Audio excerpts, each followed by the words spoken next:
Alright, so if you recall, here's where we left off. We have the shape calculator where we can switch between different shapes that we want to calculate areas for. But where we left off on the last video was actually this, which is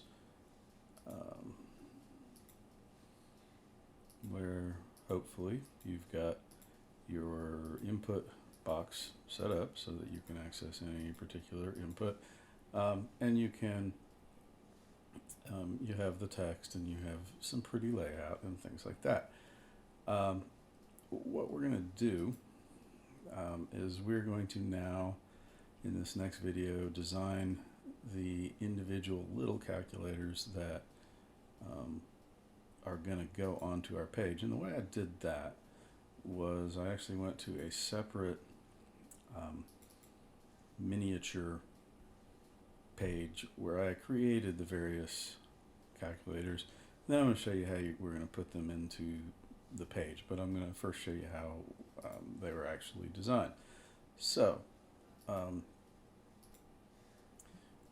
right here, I'm going to start from a blank canvas, but I've got my work down here. Right here, what we're going to do is we're going to create the code for an individual piece of this, and I'm going to break it down, and then you're going to see how you do it. So the first thing is I wanted each one to have a heading, but I wanted the heading to be smaller than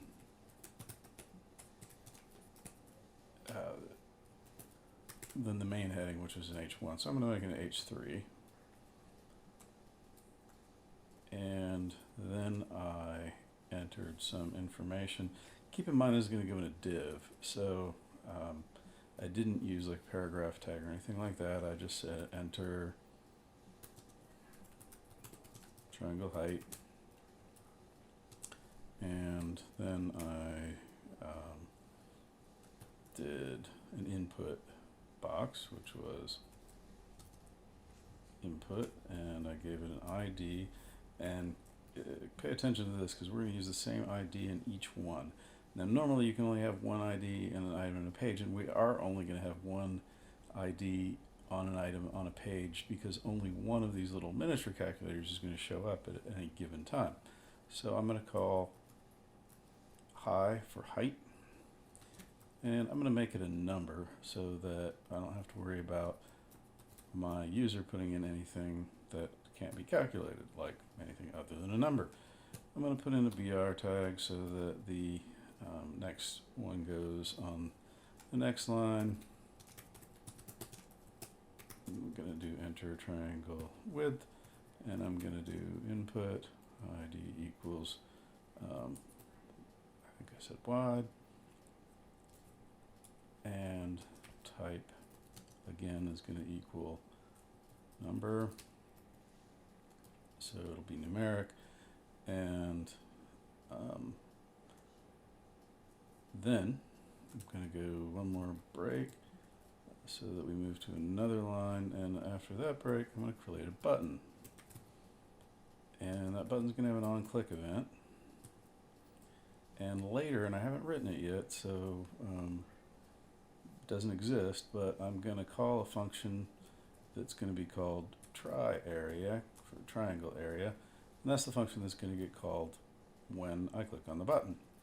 And finally I'm going to have the word calculate, which is what's on the button, and then I'm going to close my function. So, no, I'm sorry, close my button. So if we save this and run it again, what we're going to see hopefully is pretty much a duplicate of the triangle calculator. Yep, so we've got actually three triangle calculators because I copied and pasted it once, but you can see it's just a number, it's got a calculate button. There's nothing that it does yet, but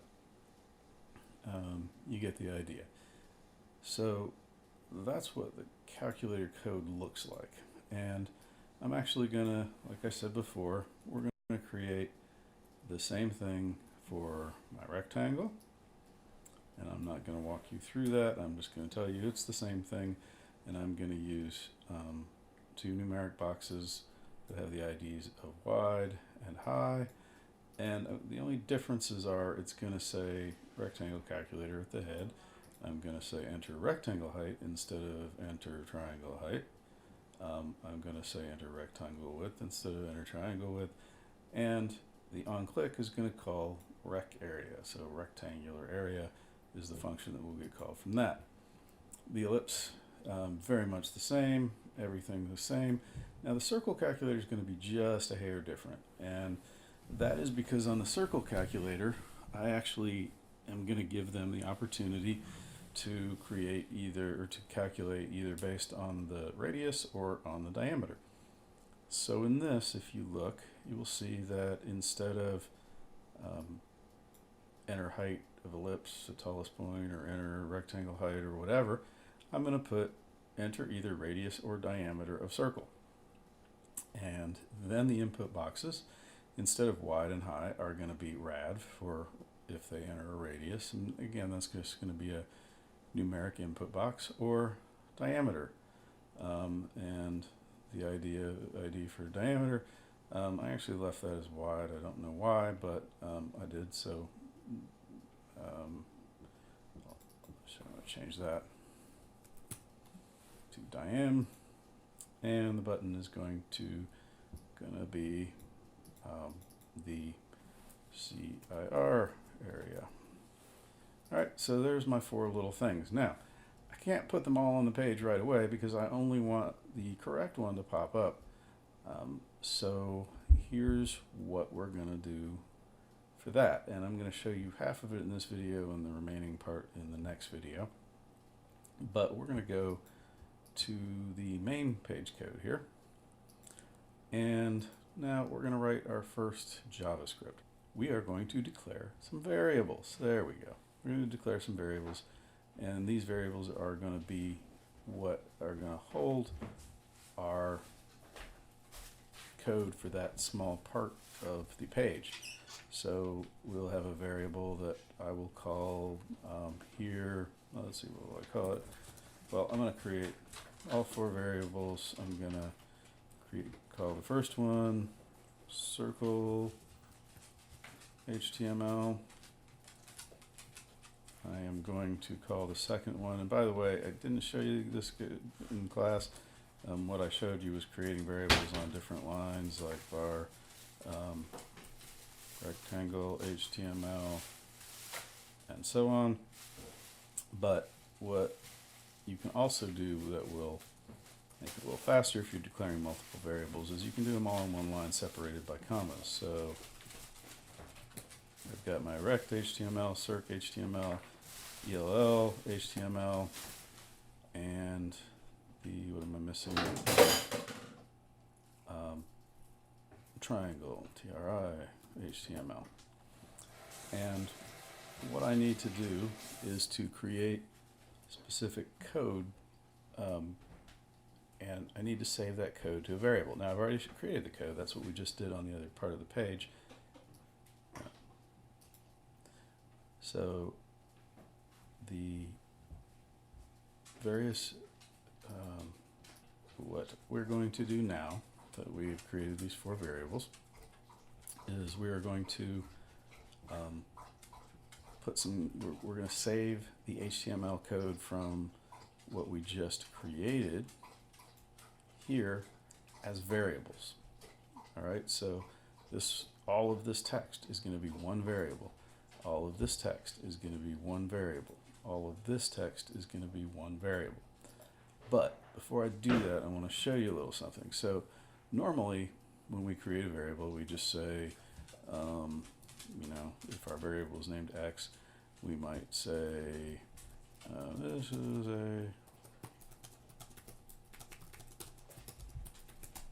is a bunch of text, this one variable. And that works fine. And the problem is, though, from a readability point of view, once we have so much text that it starts to go off the side of the page, it gets hard to work with, and occasionally it does cause some JavaScript problems in some browsers.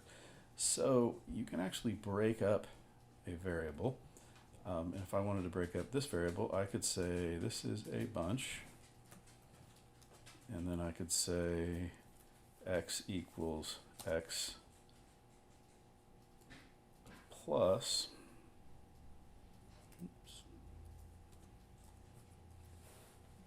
this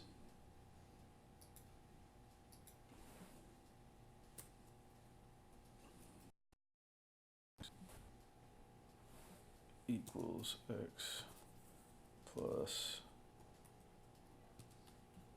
this. And if I were to print out x right now, if my next thing were to alert x, it would actually print out the entire thing as a single variable. So that's what we're going to do here. I'm going to copy this text from the triangle calculator, and I'm going to say try HTML equals, and then I'm going to go ahead and paste that, but I'm going to put quotation marks around that. And you're going to notice I'm going to use double quotation marks because previously I used single quotation marks, and when I did that, or I used single quotation marks inside here, and if I used single quotation marks, it would think I was ending. Oh, here, let me show you on the next line what this looks like. So if I say try HTML equals try HTML plus, and then this. So now it's going to add those two together. Now here's why I use double quotation marks, because say I have a single quotation mark here. If I had used a single quotation mark, then it's going to think that this quote ends here, and then it's going to wonder what the heck this stuff is between here and here, and then here and here, if that makes sense. So if you want to put single quotation marks inside a quotation, then what you need to do is use double quotation marks on the outside. So by using double quotation marks on the outside, it preserves the single quotation marks on the inside. And then I'm just going to add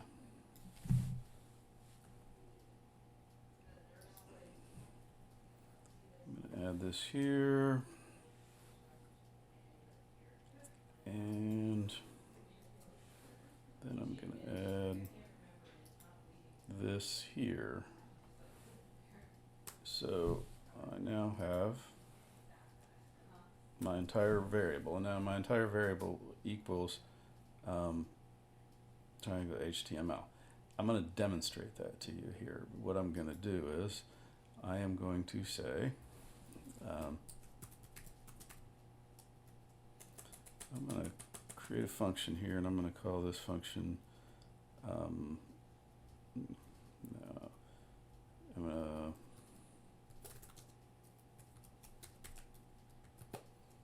going to call this function insert HTML, and what it's going to do is it's going to put this in the inner HTML of my result. And part of the reason I'm doing it is I'm going to use code very much like this in a few minutes anyway, but I want to demonstrate to you. So if I say get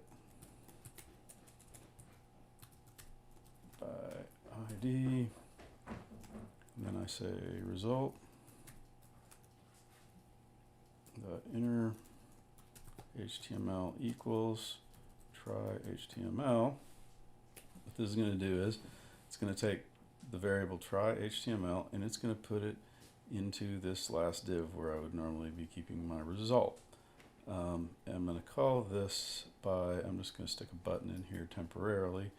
This button's going to get deleted, so don't copy this. I'm just demonstrating. So say onClick equals insert HTML.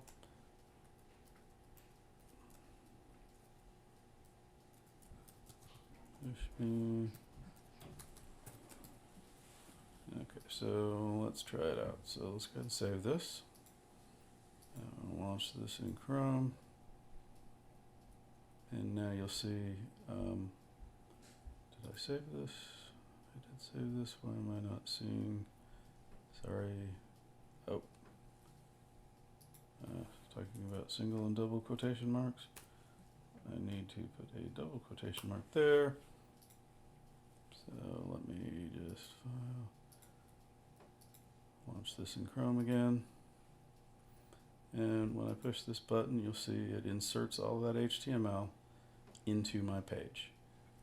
Because all that HTML got put together to be a single unit, basically a single HTML unit that get dropped into the result thing. So what you need to do going forward is to take the code that you created here, these 4 different individual pieces of text, and you're going to make each one of them a variable. So you're going to have rect HTML that's going to have all the text that makes up the rectangle calculator. You're going to have ellipse HTML or ELL HTML that makes up all of the ellipse code, and try HTML is going to make up all, or that's what we have. Circ HTML is going to be all the HTML that makes up the circle code. Now I'm going to delete this button because that was just for demonstration purposes. But once you have your 4 variables created, you'll be ready to move on to the next piece.